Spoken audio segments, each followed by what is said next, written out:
Now at 6 and streaming on CrossRoadsToday.com, the Department of Justice says Governor Greg Abbott has no right to declare an invasion at the border. Charges filed against a suspect accused of wounding 4 law enforcement officers in Harris County. And the Maui EMS chief resigns after defending the no sirens call. Another hot day in the Crossroads, but we're all excited. We're watching the tropics. We'll see when this activity starts bringing rain to our area. Plus, Victoria College volleyball hit the courts today. I'll have that coming up in sports. You're watching 25 News Now at 6. Good evening and thank you for joining us. I'm Don Brubaker. And I'm Karina Garcia. Victoria ISD lifted a hold on the campuses of Roland Elementary and Howell Middle School shortly before 1:30 Friday afternoon. The hold was put on the campuses after Victoria police responded to the 2700 block of Leary Lane. Officers learned that a juvenile who may have a gun was seen walking in that area. Authorities have not found the juvenile at this time. Governor Greg Abbott has no constitutional authority to define the flow of migrants across the Rio Grande as an invasion. The Austin American-Statesman reports that's what the Justice Department says in new court filings. In a lawsuit over the buoys, the Justice Department said the federal government is the one who gets to define an invasion according to the Constitution. The Justice Department is asking a federal judge to order the buoys be removed pending the outcome of the trial. A hearing now set for Tuesday in Austin. Victoria unemployment went up in July. The Texas Workforce Commission reports unemployment in July in Victoria was at 4.6%. That is 0.3% higher than it was in June and that much higher than in July of last year. The state July average this year 4.5%. And now let's take a look at your forecast with meteorologist Mac Bettis. Mac, today the heat, at least in my opinion, was a little bit bearable. Oh, well, the little cloud cover that rolled in sort of helped out. We are still optimistic, folks. We got a 40% chance of a depression developing here and then rolling onshore and giving us a good shot at rain by at least Tuesday, maybe even Monday night. So we'll be talking more about that coming up in just a moment. Back to you. Mac, thank you. The National Weather Service issues excessive heat warnings for 2 area counties. DeWitt and Lavaca counties under excessive heat warnings until 9 o'clock tonight. The National Weather Service says temperatures up to 110 degrees are expected. New details in the impeachment filings against suspended Attorney General Ken Paxton. The new filings released by State House impeachment managers allege Paxton used burner phones, a secret email account, and an Uber alias to communicate with a controversial donor. They say it shows the lengths Paxton allegedly went to help real estate investor Nate Paul and cover his tracks. Paxton's impeachment trial in the Texas Senate expected to begin September 5th. Paxton faces 20 articles of impeachment. Charges filed against a suspect accused of wounding 4 law enforcement officers in 2 separate incidents. KTRK reports 34-year-old Taryn Green charged with 3 counts of attempted capital murder. He's accused of injuring 3 law enforcement officers on Thursday night, 2 with the U.S. Marshal Services and 1 with the Harris County Sheriff's Office. This happened just 1 day after he is accused of shooting another Harris County Sheriff's deputy during a traffic stop. Austin police say there is so far no connection between Raul Meza and the 8 to 10 cold cases they are beginning to look into after his arrest in May. A grand jury indicted the 62-year-old Meza last week on murder and capital murder charges in 2 deaths. KXAN reports because no link has been found, Austin PD said it would not share further details on the cases it considered him to be potentially involved in, but the investigation continues. We now turn to Maui, where the deaths toll is at 111, but is expected to climb as more search and recovery teams work their way through fire-ravaged neighborhoods Friday. The head of the Maui Emergency Management Agency resigned abruptly Thursday, a day after saying he had no regret about not using sirens to warn residents of wildfires that devastated the community and killed well over 100 people. New satellite images showing the destruction in Lahaina, homes and businesses in the town once capital of the Kingdom of Hawaii, decimated. An official cause to what ignited the nation's deadliest wildfire in the last century under investigation. See them right there, that's the While clues have emerged pointing to downed power lines from extreme high winds, Hawaiian Electric conducting an investigation amid lawsuits filed against them. The state's Attorney General office announcing they are working with a third party with experience in emergency management to launch their own probe. More than 100 people did not survive and hundreds more are still unaccounted for. This as more than half of the burn areas have been surveyed. The number of search dogs doubling from 20 to 40 to help speed up the grim recovery effort. As we learn more incredible stories of survival, Randy Kortenmensch sharing with ABC how he was helping fight the fires while standing on 2 broken feet. I knew that my feet were in bad shape, but I didn't have time to worry about myself. I go, I can do something. I can help these people. I can put out these fires. I know I can. 3 days later, Randy reuniting with his son, who also managed to survive. Governor Josh Green expected to make an address later today, amid concerns about the future of the island's economy, as Maui heavily relies on tourism. To be able for us to surviving, we need tourism. We need to make money too. Hotspots and some smoldering fires continue to burn on the island of Maui as firefighters are still working to fully contain all of the blazes that sparked last week. Melissa Adan, ABC News, Maui. The Luther Hotel in Palacios remains at risk of being demolished. The hotel is at the center of a legal battle with efforts to save the hotel from demolition. A hearing was held this afternoon at 1 with lawyers. One person is looking to buy the hotel. However, there was no information or proof of payment received about a possible purchase. There are still motions to reinstate the insurance on the Luther Hotel and put fans inside to help preserve the hotel from the heat. For your Veer poll today, we want to ask you, how would you rate your local police department? Excellent, good, fair, or poor? According to these results today, 14% say excellent, 42% say good, 10% stand at fair, and 34% say poor. We want to hear your opinion on this. Come to crossroadstoday.com/vote, and we're going to have an update on 25 News Now at 10. Prices at the pump could be coming down if the weather forecast cooperates. KBTX reports Texas statewide gas price average is $3.49 for a gallon of regular unleaded fuel. AAA Texas says that price is 4 cents more than last week. The average gas price per gallon in Victoria, $3.42.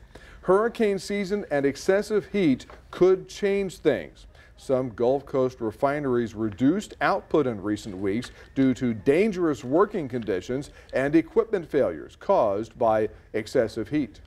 Remember to subscribe to our YouTube channel, Crossroads Today. Hit the like button and click the notification bell. And when you're on YouTube, you can get us at Crossroads Today.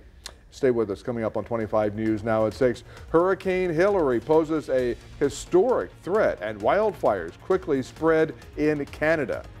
Plus, President Joe Biden hosts the Camp David Summit with leaders from Japan and South Korea.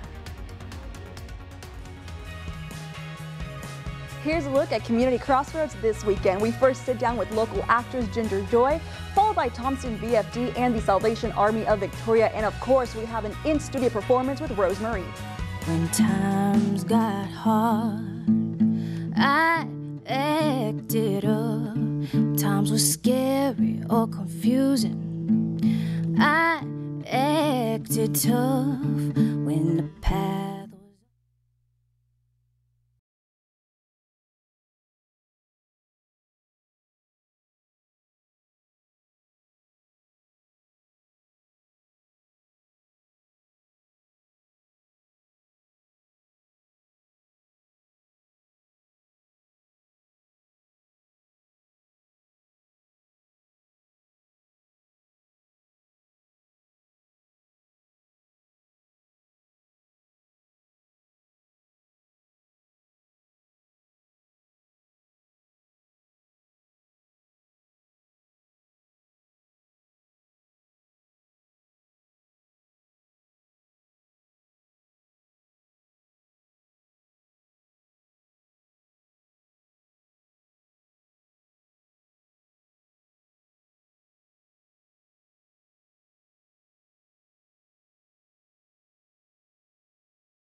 The leaders of Japan and South Korea in a first-of-its-kind trilateral meeting at Camp David today. The president hopes to strengthen the relationship between the two neighbors in order to bolster military partnership and the region amid rising tensions from China and North Korea. This meeting marks the first time Biden used the Maryland retreat for a summit during his presidency. Biden noted the historic nature of the summit while highlighting the aim to continue the meeting on an annual basis. We're doubling down on information sharing, including on the DPRK's missile launches and cyber activities, strengthening our ballistic missile defense cooperation, and critically, we've all committed to swiftly consult with each other in response to threats to any one of our countries from whatever source it occurs. Biden also adds the three nations plan to elevate the trilateral defense collaboration in the Indo-Pacific region. Hurricane Hillary, now a Category 4 storm, approaching Mexico's Baja California Peninsula despite an expected decrease in strength within the next few days. Meanwhile, an unprecedented situation unfolding in Canada's capital and its surrounding Northwest Territories, where over 20,000 residents are under evacuation orders due to more than 200 active wildfires. Hurricane Hillary looming towards Mexico's Baja California Peninsula as a powerful Category 4 storm, potentially dumping a year's worth of rain on the southwestern United States. The rain will be very heavy with this system. Its track churning about 400 miles south of Cabo San Lucas, Mexico as of Friday, with sustained winds of 145 miles per hour. West Coast officials making urgent preparations as the first ever tropical storm watch is issued for California. We'll be in the lowest level of activation, ready. But as it escalates, we'll start bringing in the other individuals to staff the EOC. Nearly 3,000 miles away, another urgent situation is unfolding as hundreds of wildfires burn in Canada's British Columbia and Northwest Territories. These fires are very active and very unpredictable. In Northwest Territories' capital city of Yellowknife, those fleeing the more than 200 active wildfires are forced to navigate dangerous road conditions or endure long wait times for emergency flights. Military aircraft are scheduled for today. We'll continue to focus on helping the most vulnerable. Canadian Armed Forces, along with first responders, are helping to evacuate more than 20,000 residents of Yellowknife and surrounding territories. Half of the population has now been displaced. They're dousing hotspots to prevent further outbreaks, and very importantly, they have been working with local officials to construct fire breaks in and around the western region of Yellowknife and Etah to stop the spread and to protect critical infrastructure, homes, and that in community. I'm Patrick Cornell reporting. Users of X, formerly known as Twitter, will no longer be able to block comments from unwanted followers. X owner Elon Musk said Friday they are eliminating what's long been viewed as a key safety feature. Blocking will now only be available for direct messages. Users have been able to use the block function to make sure that hateful content and harassment does not show up in their feed in response to their posts. Well, good afternoon, everyone. Obviously, another hot day over the Crossroads. Yep, we got up into the hundreds. Right now, it's 96, but your official high was 104. That puts us in a new category of records, and we're going to be talking about that and also the possibility of us getting some actual tropical rain around here. This will be on Tuesday of next week, so stay tuned. We'll be talking about that.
Well, good afternoon, everyone. Obviously, another hot, sunny day, but things could be very different next week. We'll be talking about that.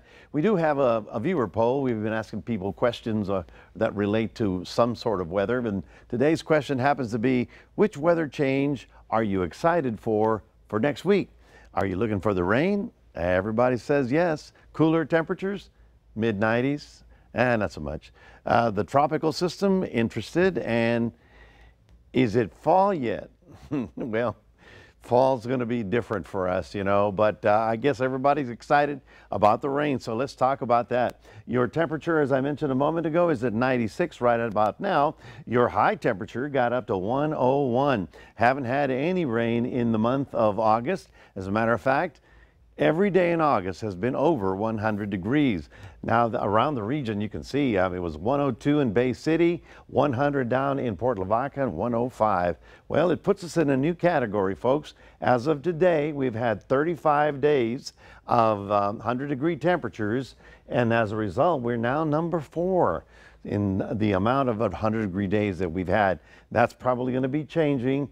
We probably wind up 2 or 3 this by the time this is all over with. So all of Texas, get a load of this. 109 in Dallas, 110 Mineral Wells, 100 down in Brownsville, pretty much everywhere you go. So it's a concern because all of us want to stay cool, and so we are using electricity, and we need to conserve as much as we can so that we don't blow any of the switches. Looking for about 101 for tomorrow, and that's your Saturday, with heat advisories still in effect for pretty much everyone. Now, of course, the tropics are very interesting, and it's because of the Dome of Doom, whatever we call it, is finally moving and giving us a shot. Watch down here, south of us of the dome. It is the easterly wave right about there that's going to be approaching the coast of Texas. That is going to give us the first shot at some much needed rainfall that we haven't had in obviously a long time. Then it goes up and then it comes down. So it's not over with just yet in terms of the hot weather. As we take a look at the GFS forecast, how much rain will we get? It's putting the heaviest rainfall actually down in deep South Texas. However, I think we're going to get a good solid 1/4 of an inch to 1/2 an inch, maybe a little bit more depending on who gets the thunder showers, and that would be on Tuesday and Wednesday of next week. In the Atlantic, we have 2 areas that have a major concern for development. We're certainly watching these, but it's not an organized storm just yet. And then, of course, the area of low pressure that's forecast to develop. It could be a tropical depression or an easterly wave. Don't expect it, I don't expect it to become anything worse than that. It'll be moving too fast and too close to the coastline for it to change. Well, on the other side of the world, another weird thing happening. This is Hurricane Hillary. It's a big storm. It is forecast to drift north. It is going to weaken down to a Category 2 when it hits Baja, and then it rolls over San Diego, California, and Los Angeles. This never has happened. Well, okay, almost never happened. They've never had a hurricane actually cross the coast. They will be looking at, of course, a lot of rain, probably 10 inches in the mountains, 5 to 10 inches. So for us, it's on the hot side through the weekend. You'll see some showers late on Monday.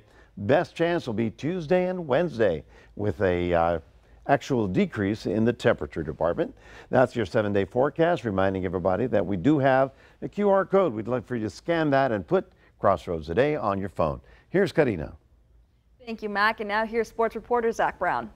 We are 1 week away from the start of football season. I'll have that coming up in sports.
Well, for the first time this year, the Victoria College Pirates in action on the volleyball courts. The girls led by new head coach Monica Peacock. They woke up very early for an 11 a.m. start against OLLU, where they fell 3 sets to 1. And this afternoon, they played again at 3 p.m. versus Dallas College Mountain View. This time, the matchup went down to the wire, but they were able to squeeze out the victory, winning in 5 sets. Well, this time next week, sports will look a little bit different, and that's because it is football season. One of the biggest games of next week is the Lavaca County showdown between the Hallettsville Brahmas and Shiner Comanche. Shiner in a bit of a rebuild, but that program is all about winning, and the Brahmas just had an athlete commit to Texas A&M and have a healthy quarterback in Jorian Wilson ready to go. The West Warriors and East Titans had one final tune-up last night. The East Titans on the road, the West Warriors here at Memorial Stadium. Next week, they get Davenport as they look to build off of their great season last year. The East Titans, on the other hand, should be fine, but they will need to name a starting quarterback very soon. Another big game and exciting storyline for local sports, El Campo versus Cuero. Cuero won a title in 2018. The coach, Travis Reeve. When El Campo returns to Cuero this year, they will be led by Travis Reeve. He has admitted that it will be a little different being on the other sideline, but he's excited to be back. Speaking of big games, Refugio Bobcats have a good measuring stick in week 1 versus the Hitchcock Bulldogs. Refugio, one of Texas's most historic football programs. Dave Campbell's football saying that Refugio has the 6th most wins all time amongst high school football programs in Texas with 775 wins all time. Number 1 all time is Highland Park with 875 wins all time. The Bobcats looking to add 1 more win to that total next week. And more from Dave Campbell's. They have the top 100 rising prospects in the state, and 3 area athletes made that list. Coming in at number 81, El Campo star Oliver Miles, who is going to be the starting quarterback against Cuero. At number 94 is Tidehaven running back Joseph Dodds, and Ernest Campbell of Refugio in at 97. And from Cuero, junior volleyball star Arissa Carbonara has committed to the University of California, Berkeley. That's your sports. Donna Karina, back to you. Thank you, Zach. We're going to be back in a moment. Get your running shoes on and wear a life jacket just in case you fall through this thin ice marathon. We have this story straight ahead.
A live preseason show airs next at 6:30. It tackles what you can expect from all of the high school football teams in the Crossroads. Follow 25 News Now Weekend Sports anchor Zach Brown and sports director Gina Perez on Twitter as the show airs.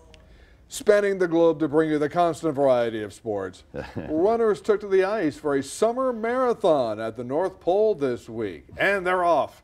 Runners had to contend with soft snow and slush as they ran across ice. The winner of the men's division said it was the first time he had competed with a life jacket on. That's just in case athletes broke through the ice. Yeah. 6 marathon runners competed in the race, along with 4 half-marathon entrants and 14-year-old Nolan Wang from the U.S. running the 10-mile race. 10-mile race. Now, that'd be kind of strange, you know, if you're like in 3rd place or 4th place and, oh, I got to catch up to him. Where'd he go? Where'd he go? Oh, he's now. They're getting 24 hours of daylight up there right now, so the soft snow, it's not hard at all. You could sink right through and be with the walruses down there, or the polar bears. But very interesting, at the top of the world. How about that? Well, I guess they're a little cooler than we are. I mean, we're not having much luck. You think?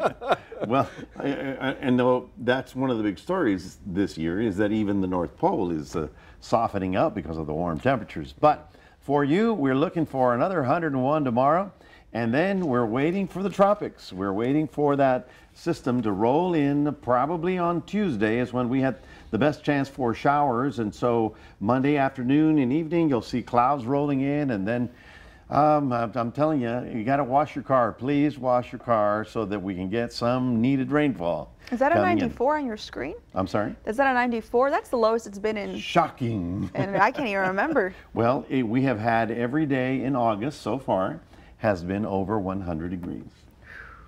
We need a break from that. We do. I wouldn't call that a winning streak. So this system, when it hits the Gulf, will be, or the coast, will be a tropical wave, probably. A wave or even a depression, but not to worry that we don't expect it to be a deeper storm than that. Monday for sure, we'll know all the details on that one. All right, thank you, Mac, and thanks for joining us. We'll see you back here tonight for 25 News Now at 10.